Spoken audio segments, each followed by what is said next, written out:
Well, I think, like Malcolm said, anything below the Canadian border is the Bible Belt. But yeah, I try to.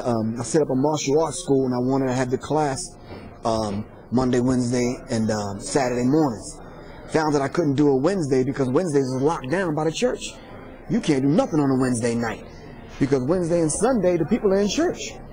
So it's like the whole religion thing here on certain days.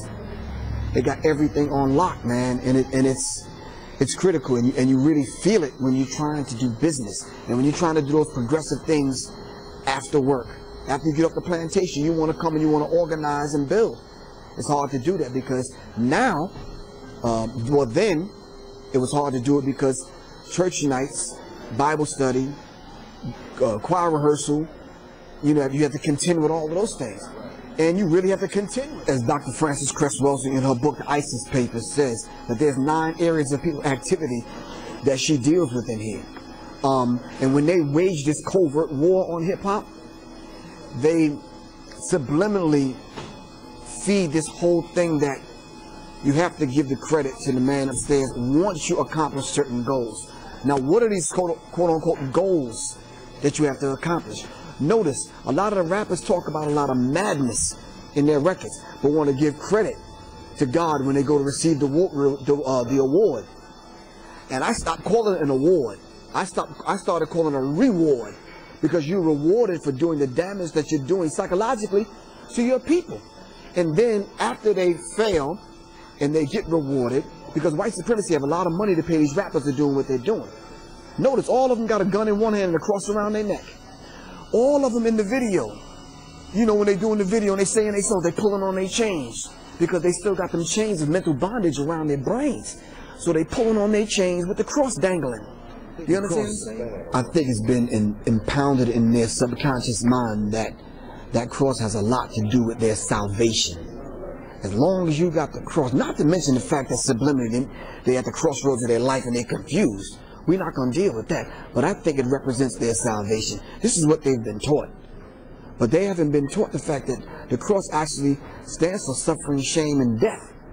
You know, if you look at the places where you see the cross, there's death going on top of the church, in the graveyard. You understand what I'm saying?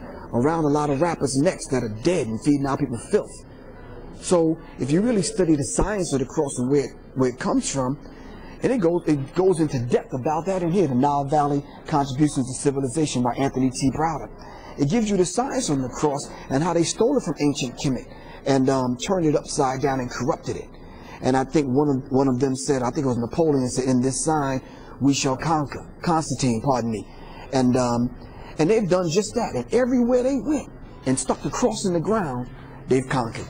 And conquered it, destroying the concept of the womb. And that's subconsciously, that's exactly what the rappers do today.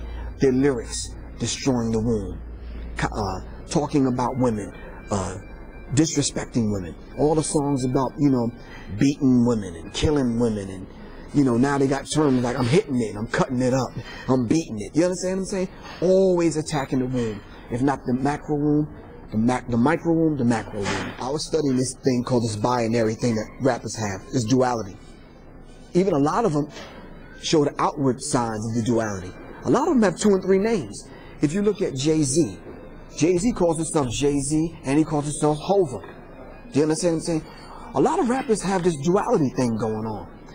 They will disrespect women on CD and in their videos, but you can't talk about their mamas. Do you understand what I'm saying?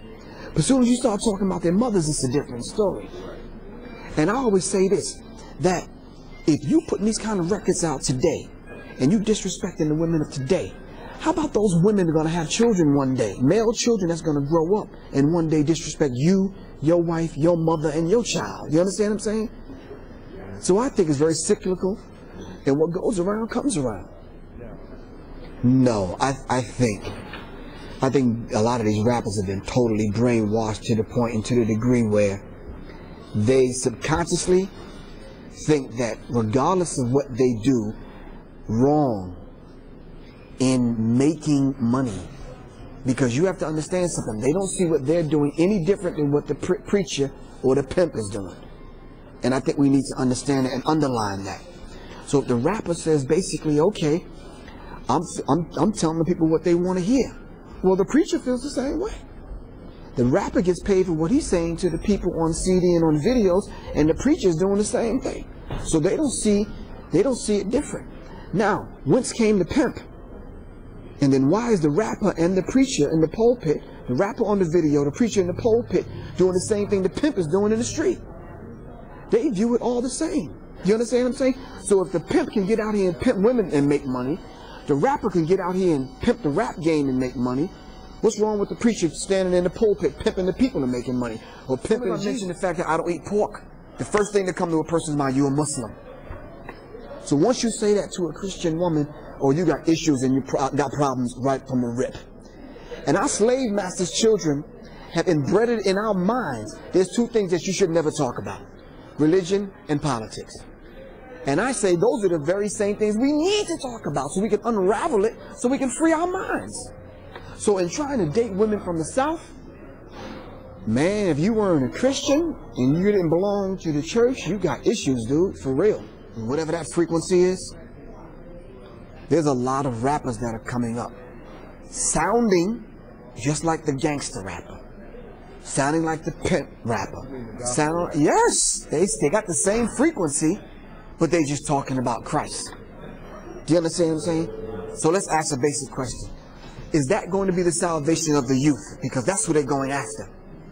So you mean to tell me you change the frequency, but you don't change the words? You change the words just a little because you take out devil, the B word, you know, the W word, and a couple of the N word, and a couple of these these alphabets, and you substitute them with Jesus and Christ and these other things, and you think that's going to get the youth. Like the youth is stupid. They're not dumb. They can differentiate between the madness. Do you understand what I'm saying? But now, is the picture worth 1,000 words? Yes, because if you go into church and you got this gospel kind of hip-hop music going on, which is cool, it's a different frequency, but you still got the same teachings of the same old white Jesus, yo, then we got a problem. The youth of today care nothing about that church. You understand what I'm saying? My son is one of them. My son is 15 years old. His mom tried to get him to go to church. He's up in the church playing video games. He cared nothing about you still teaching the same old slavery teaching about him believing in a white Jesus.